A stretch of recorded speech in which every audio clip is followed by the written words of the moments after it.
Ni mwendelezo na umekuwa mwendelezo mzuri kutoka namna ambavyo mechi za mikoani, mara nyingi mechi za mikoani kipindi kama mechi masika zinakuwa ngumu, lakini kubwa ni kuwapongeza tu wachezaji wetu kwamba tumekuja kucheza mikoani, tumekusanya nafikiri zaidi ya point 10. Kwetu ni jambo jema, ni jambo zuri, alafu kinaashiria namna ambavyo tunakokwenda. Waswahili wanasema kwamba safari yote ukiona nzuri basi inaanzia mapema. Hii inaonyesha kwamba uashiria kwamba kwenda kupambana ili kuona namna ambavyo tunakwenda kutoa ubingwa wa ligi NBC. Kikubwa bado tutaki kuboteka kama mashabiki, tunatakiwa tupase tufanye kazi yetu, management ifanye kazi yao, players wafanye kazi yao, lakini mwisho wa siku tutafanya vizuri. Mmekuwa na kiwango kizuri kadri ya siku zinavyoenda, lakini mmoja wa wachezaji ambao wamefanya balaa kubwa hii leo, Clatous Chota Chama, Mpanzu, huwezi kuacha kumtaja. Hadi watu wanajiuliza kweli huyu Mpanzu ndo alikuwa anaambiwa kwamba haitaki Simba?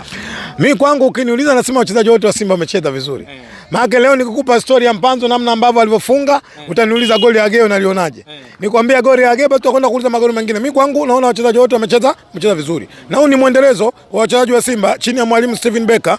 Kuna namna ambavyo anatengeneza timu inakwenda vizuri. Kwa sababu unajua tuna asilimia kubwa ya wachezaji ambao tumeongeza kwenye dirisha dogo. Mwalimu tumemleta mpya, lakini siku kwa siku unaona namna ambavyo timu inavyobadilika, spirit ya wachezaji inakuwa iko juu. Yani kiufundi unaona kabisa kwamba wachezaji wako vizuri, anytime wanapambana, lakini yote kwa wote dhamira wachezaji wa Simba wanajua kwamba mwaka huu mipango ya Simba ni nini, hususan kwenye ligi NBC.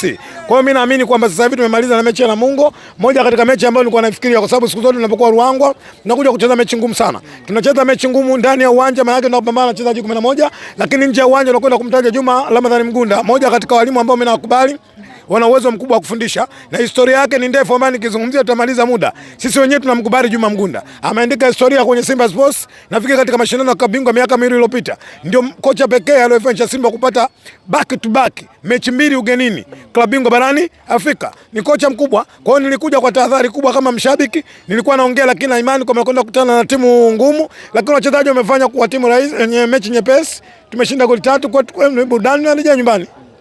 Umepita sehemu nyingi, umepita Arusha, mikoa mingi. Unazungumziaje upendo ambao wameonyesha wana Ruangwa hapo, hususan pia mkoa wa Lindi kwa jumla kwa Simba yao? Kama ulivyosema, nilianza Mwanza, nikaenda Arusha, nikarejea Dar es Salaam, nikanyosha Ruangwa. Mashabiki wa Simba hususan wa Ruangwa, mimi nafikiri kwamba hawana mapenzi ya Simba. Maana kuna mapenzi yanaanza, mahaba yanafanyaje? Yanafuatia. Mimi nafikiri kwamba mashabiki wa Simba wa Ruangwa wana mapenzi makubwa na klabu ya Simba.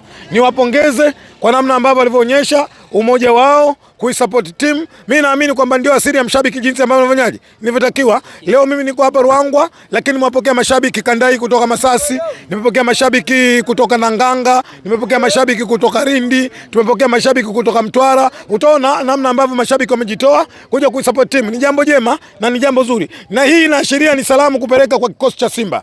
Ni salamu kupeleka kwa wachezaji wa Simba kwamba wana Simba wanahitaji ubingwa wa NBC mwaka huu. Na ndio maana leo ukileta takwimu sahihi ndani ya miaka 4 Simba tujachukua ubingwa.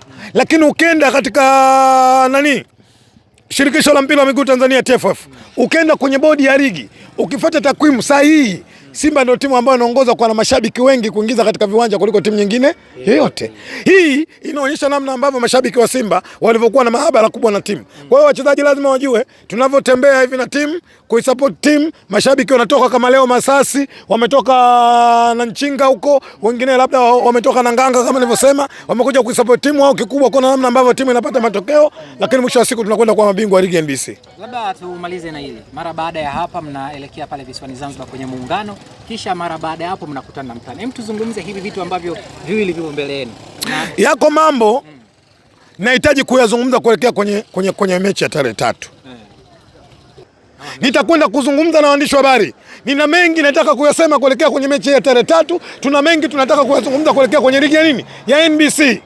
Taifa la kwetu wote hili. Tusifika mahala tukatengeneza principle ya kwenda kugawana kuni. Hatuna sababu ya kugawana kuni hali ya kuwa tuko kwenye nyumba moja. Lakini kwa namna ambavyo umekiona kikosi leo, hata akija kesho mtani anakaa. Yes, tuna kikosi bora. Na ndio maana leo ukiangalia takwimu Dar es Salaam Young Africans hajafungwa, lakini mwenye akili timamu anajua Yanga alifungwa, isipokuwa waamuzi wamekataa Yanga asifungwe.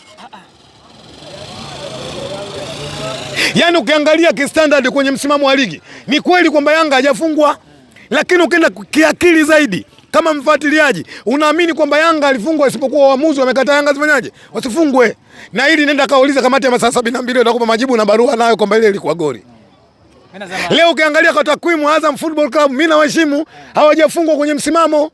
Lakini waamuzi ndio ambao wao wamesababisha Azam mpaka sasa wanafanyaje asifungwe. Hawa watu ambao wanaambiwa kwamba wao ni timu bora. Maana yake Yanga anaongoza ligi. Sisi tumecheza nao tena wametupeleka Guantanamo. Nini matokeo yake? Mwamuzi ameshindwa kutafsiri sheria 17 zikaenda zikawaokoa. Kwa hiyo sisi tunachozungumza kama Watanzania tuna uhuru wa kuzungumza, tuna haki ya kupata haki kana kwamba wengine walivyopata nini? Walivyopata haki, lakini haya narudi Dar es Salaam inshallah, niombeeni Mwenyezi Mungu tutakuja kuyazungumza. Nashukuru sana mwandishi wa habari.